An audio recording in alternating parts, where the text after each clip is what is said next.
Student, आपका ओम classes with Pratap Kumar में स्वागत है। इस वीडियो में हम मॉडल पेपर की श्रृंखला में read model paper third psychology यानी मनोविज्ञान का पार्ट फर्स्ट के अंतर्गत हम 15 क्वेश्चन करेंगे। इससे पहले हमने read model paper first and second में हमने 150 प्रश्न किए थे। उसी की श्रृंखला में हम पार्ट फर्स्ट लेते मनोविज्ञान का, जिसमें हम 15 क्वेश्चन लेंगे। और हमारा उद्देश्य इस मॉडल पेपर में मॉडल पेपर में 150 प्रश्न होंगे, जिसमें से फर्स्ट मॉडल पेपर में 30 प्रश्न जैसा साइकोलॉजी के 30 प्रश्न पार्ट 1 पार्ट 2 में, हिंदी के 30 प्रश्न पार्ट 1 पार्ट 2 में, और इंग्लिश के 30 प्रश्न पार्ट 1 पार्ट 2 में। इसी प्रकार साइंस के 30 प्रश्न पार्ट 1 पार्ट 2 में, और अंतिम में हम 30 प्रश्न मैथ्स से लेंगे, गणित लेंगे, जिसमें हम 3 पार्टों में लेंगे, पार्ट 1 पार्ट 2 और पार्ट सेकेंड। तो इस प्रकार हिंदी, इंग्लिश, मनोविज्ञान और साइंस विज्ञान, इसमें तो दो पार्ट में क्वेश्चन होंगे आपके। 15 मिला के टोटल 30 होंगे। और गणित में हम 3 पार्टों में देंगे। गणित में थोड़ा टाइम ज़्यादा लगता है, जिसको समझने में थोड़ा टाइम लगता है और हल करने में टाइम लगता है, इसलिए हम उसको पार्ट फर्स्ट सेकेंड थर्ड में देंगे। नाउ अब स्टार्ट करते हैं। आपका पहला प्रश्न है, नूर विद्यालय में अपना लंच बॉक्स लाना भूल गई तथा यह कहते हुए तान्या ने उसका लंच साझा करने के लिए कहा। यानी तुम्हें आज अपना लंच मेरे साथ साझा करना चाहिए, क्योंकि कल मैं तुम्हारे साथ अपना लंच साझा किया था। लॉरेंस वॉलबर्ग के नैतिक सिद्धांत के अनुसार नूर का गठन डैश डैश अभिविन्यास प्रारूप डैश डैश अवस्था पर दर्शाता है। यहाँ पे 2 स्थान दिया, उसमें से 4 ऑप्शन में से उपयुक्त ऑप्शन का चयन करें। तो यहाँ नूर अपना लंच बॉक्स लाना भूल गई और तान्या से साझा नहीं था। इससे पहले नूर ने तान्या ने क्या दिया था, अपना टिफिन दिया था। इसका मतलब यहाँ पे तीसरी बात हो रही है, आदान प्रदान की बात हो रही है। सेकेंड है, लॉरेंस ने कौन सा सिद्धांत दिया था, नैतिक विकास का सिद्धांत। इसमें 3 अवस्था बताई थी, उसी में से इस वाक्य के हिसाब से ये क्या देना चाह रहा है, परम्परागत। सेकेंड क्वेश्चन आपका, समाज में विभिन्न लिंगों के लिए उपयुक्त मानी जाने वाली प्रारूपीय विशेषताओं के बारे में जन सामान्य की अवधारणाओं को क्या कहते हैं। ऑप्शन के हिसाब से आपका समाज में जितनी भी विभिन्न लिंगों के प्रति जो मान्यता चलती है, उनकी विशेषता को क्या कहते हैं, जेंडर विभेदीकरण, जेंडर भूमिका, जेंडर पहचान, जेंडर रूढ़िवादिता। तो आपको मालूम हो जाएगा क्या कहते हैं, जेंडर रूढ़िवादिता। तो सेकेंड का आंसर हो जाएगा फॉर जेंडर रूढ़िवादिता। थर्ड क्वेश्चन आपका, हाल ही में पाठ्यक्रम में ऐसी कहानियों को शामिल करने के लिए विवेकशील प्रयास किया गया, जिसमें पिता हृदयधारियों में लगा रहता है और माता साहसी गतिविधियों होती है। ये कदम किस महत्वपूर्ण की ओर प्रदर्शित है। यानी ये जो वाक्य है, ये पोस्ट में यानी पाठ्यक्रम में शामिल किया जाता है। तो इसका उद्देश्य क्या वो आप लोग बताना है। तो देखो, पिता तो ढलते कामों में लगा रहता है और माता कौन से कामों में रहती है, साहसी कार्यों में। यहाँ पे उल्टा होता है। आमतौर पर नॉर्मली क्या होता है, पिता साहसी कार्य रहता है और जो माता होती है वो ढलते कार्य रहती है, परंतु यहाँ पे क्या हो रहा है, विपरीत हो रहा है। इसलिए ये चीज़ तो बताना चाह रहा है, पाठ्यक्रम में शामिल करते हुए ऑप्शन के हिसाब से जेंडर पक्षपात तो सच बनाना। जेंडर पक्षपात तो सच तो बना ही नहीं सकता। ये तो जेंडर पक्षपात तो तब बनने जा रहा है, यानी आपका फर्स्ट ऑप्शन तो हो नहीं सकता। सेकेंड में बोला जेंडर रूढ़िवादिता तो समाप्त ना हो सकता है। ये जेंडर स्थिरता तो प्रोत्साहित करता है, जेंडर स्थिरता तो प्रोत्साहित नहीं करता, ये बदलने की कोशिश करता है, इसलिए थर्ड ऑप्शन नहीं हो सकता। फोर ये जेंडर विविधता तो बढ़ाता है, जेंडर विविधता तो बढ़ाता नहीं, ये क्या करता है, कम करता है। इसलिए आपके फर्स्ट सेकेंड थर्ड फोर्थ इसमें से बेस्ट ऑप्शन आपका कौन सा हो जाएगा, 2, यानी जेंडर रूढ़िवादिता क्या करना चाहता है, समाप्त करना चाहता है। थर्ड हो गया थर्ड। फिर फोर आपका वाइरोस्टी के अनुसार जब एक वयस्क बच्चे ने निष्पादन के वर्तमान स्तर को संयुक्त द्वारा विस्तारित करता है तो इसे क्या कहते हैं।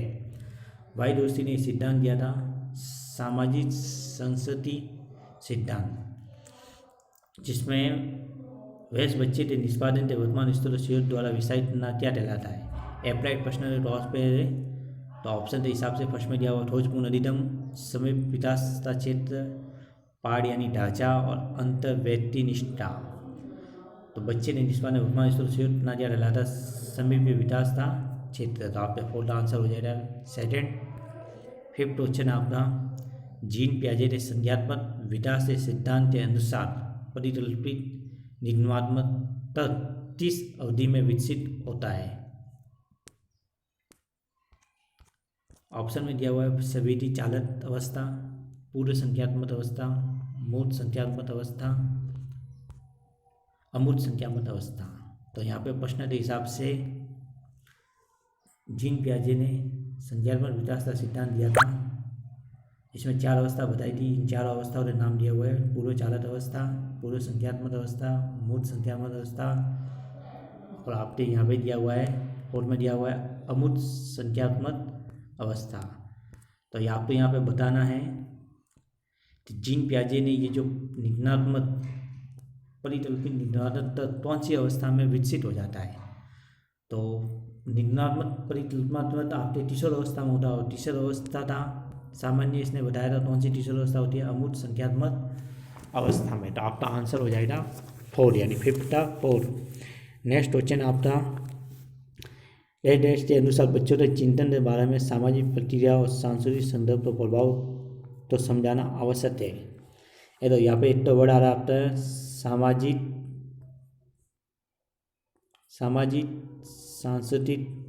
जब भी सामाजिक सांस्कृतिक आ जाए केवल सामाजिक आए तो आ जाएगा अल्बर्ट बांडुरा आपकी, और सामाजिक के साथ साथ में आपने सांस्कृतिक आ जाए तो फिर आपका आ जाएगा लेव वाइरोस्टी ने सिद्धांत दिया था सामाजिक संस्कृति सिद्धांत, जो मैंने आपको पूर्व प्रश्न में बताया था। इसका आंसर हो जाएगा आपका 3rd। नेक्स्ट क्वेश्चन आपका पियाजे ने संज्ञात्मक विकास के सिद्धांत में निहितता निकालते हुए एक शिक्षक को अपनी कक्षा में क्या करना चाहिए। ऑप्शन मेरे हिसाब से तार्किक बल से प्रयुक्त हतोत्साहित करना चाहिए। हतोत्साहित तो ही नहीं सकते, तो ऑप्शन बिल्कुल गलत है। ऐसी समस्या प्रस्तुत करनी चाहिए जिससे तर्क आधारित समस्या की आवश्यकता हो सकता है। 3rd दिया हुआ एक अवधारण को पढ़ाने के लिए केवल मूर्त सामग्री का प्रयोग करना चाहिए। पियाजे ने जो बताया था वो संज्ञात्मक विकास में 4 अवस्था बताई, जिसमें से 3rd अवस्था थी मूर्त और 4th अवस्था थी अमूर्त। तो केवल मूर्त अवस्था पे नहीं अमूर्त की बात थी, इसलिए 3rd ऑप्शन भी आपका गलत हो जाएगा। 4th है केवल निर्धारित पाठ्यक्रम पर ही निर्भर रहना चाहिए। केवल निर्धारित पाठ्यक्रम पर निर्भर नहीं रहना चाहिए, ठीक है, निर्धारित के अलावा भी आपको पढ़ना चाहिए। तो आपके लिए बेस्ट ऑप्शन हो जाएगा ऐसी समस्या प्रस्तुत करनी है जिससे तर्क आधारित समस्या की आवश्यकता होती है। तो 7th ऑप्शन हो जाएगा 2nd। 8 प्रश्न है आपका हार्वर्ड डार्डर द बहुबुद्धि सिद्धांत। हार्वर्ड डार्डर द बहुबुद्धि सिद्धांत के अनुसार तार्किक गणितीय बुद्धि वाले एक व्यक्ति की क्या विशेषता हो सकती है। कौन सी बुद्धि की बात की है, तार्किक गणितीय बुद्धि की विशेषता की बात की हुई है।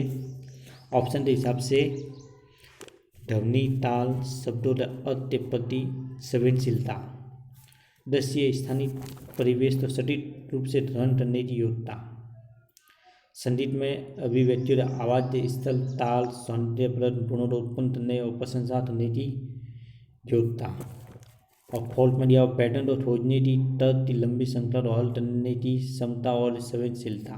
तो हार्वर्ड डार्डर बहुबुद्धि सिद्धांत जिसमें तार्किक और गणित की, तो तार्किक का मतलब तो आप कह सकते हो कि तर्क ना, और साथ में बोला इसमें गणित है, तो गणित में क्या पैटर्न चलते ही आपके सही है, और साथ में श्रृंखला भी चलती है और उसमें संवेदनशीलता भी होती है, इसलिए आप कह सकते हो इसमें से बेस्ट ऑप्शन आपका कौन सा हो जाएगा 8 4।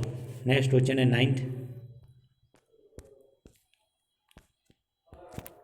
मानव विकास के संदर्भ में आनुवंशिकता तथा पर्यावरण की भूमिका के बारे में निम्नलिखित तत्वों में से कौन सा सही है। किसके बारे में बात की है, आनुवंशिकता और पर्यावरण के बारे में बात की है।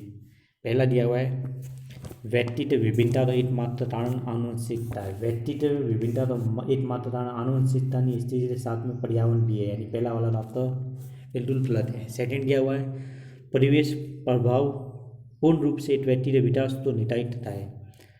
व्यक्ति रो विकास तो केवल परिवेश ही निर्धारित नहीं होता है, इसके अलावा उससे अनुवंशिकता भी उसको निर्धारित होती है। थर्ड दिया हुआ है मानव विकास तो न तो आनुवंशिकता और न ही पर्यावरण प्रभावित होता है। ये तो सरासर अलग रहती है, तो दोनों ही क्या करते हैं, प्रभावित करते हैं। आनुवंशिकता पर्यावरण दोनों ही जटिल पारस्परिक क्रिया के रूप में मानव विकास को प्रभावित करते हैं। ये सटीक आंसर है जी। तो आनुवंशिकता और पर्यावरण ये दोनों ही क्या रहते हैं, मानव विकास को क्या रहते हैं, प्रभावित करते हैं और किस हिसाब से करते हैं, जटिल पारस्परिक क्रिया के रूप में। तो आपका बेस्ट आंसर हो जाएगा फोर्थ। नेक्स्ट क्वेश्चन आपका 10th क्वेश्चन है, वह प्रक्रिया जिसके द्वारा बच्चे आदतों, कौशलों, मूल्य तथा अभिप्रेरणा को विकसित करते हैं और जो उन्हें समाज का जिम्मेदार एवं क्रियाशील सदस्य बनाती है, उसे क्या कहा जाता है। ऑप्शन में दिया हुआ समाजीकरण, समावेशन, मुख्य धारा से जुड़ना और 4 है विभेदीकरण। प्रश्न एक बार वापस देते हैं, वह प्रक्रिया जिसके द्वारा बच्चे आदतों, कौशल, मूल्य, अभिप्रेरणा को विकसित करते हैं। जिस तो आदतों, कौशल, मूल्य को क्या करते हैं, विकसित करते हैं और समाज के लिए उसे जिम्मेदार और क्रियाशील सदस्य बनाती है, उसे क्या कहा जाता है। इसमें आपसे बात की है, आदतों की बात की है, कौशलों की बात की है, मूल्यों की बात की है और आप तो समाज के साथ में क्या चाहिए, जिम्मेदारी और क्रियाशील सदस्य बनाने की। तो ऑप्शन के हिसाब से हो जाएगा सामाजिकरण की क्रिया ही। ये सामाजिकरण की परिभाषा है जिसमें बच्चों तो समाज के प्रति जिम्मेदारी और क्रियाशील बनाती है और उसमें आदतों, कौशलों, मूल्यों का विकास किया जाता है। तो 10th आंसर हो जाएगा फर्स्ट, सामाजिकरण। नेक्स्ट क्वेश्चन आपका एक प्रगतिशील कक्षा में डैश 4 ऑप्शन दिया हुआ, उसमें से आपको बताना है कि कौन सा आपका ऑप्शन। पहला दिया हुआ विद्यार्थी द्वारा ध्यान की संरचना की जाती है, विद्यार्थी द्वारा निश्चित रूप से ध्यान प्राप्त किया जाता है, विद्यार्थी द्वारा ध्यान तो उसी रूप में दोहराया जाता है, शिक्षक के निर्देशन अनुसार विद्यार्थी द्वारा ध्यान का अनुसरण किया जाता है। तो आप ऑप्शन के हिसाब से दे दे तो उसमें बोला जा रहा है प्रगतिशील कक्षा यानी जो कक्षा बढ़ती है लगातार, जिसमें उन्नति हो रही है, उसमें सबसे बेस्ट क्या है, विद्यार्थी द्वारा निश्चित रूप से ध्यान प्राप्त किया जाता है। तो सरासर आपका गलत है, निश्चित सक्रिय रूप से ध्यान प्राप्त किया जाता है। विद्यार्थी द्वारा ध्यान तो उसी के रूप में दोहराया जाता है, दोहराना उसी के रूप में नहीं होता, अन्य रूप में भी हो सकता है, इसलिए ये भी गलत आपका।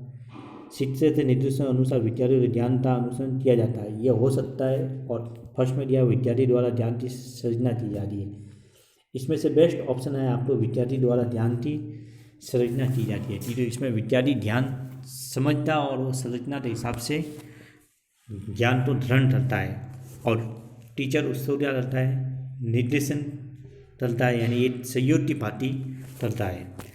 केवल बच्चा अनुसरण नहीं करता, बच्चा अपना भी थोड़ा बहुत दिमाग लगाता है और अपने दिमाग में ज्ञान तो प्राप्त नहीं तो सीखता, जिसके माध्यम से संरचना के माध्यम से। इसलिए इसमें से बेस्ट ऑप्शन हो जाएगा आपका फर्स्ट, यानी 11वें का फर्स्ट ऑप्शन।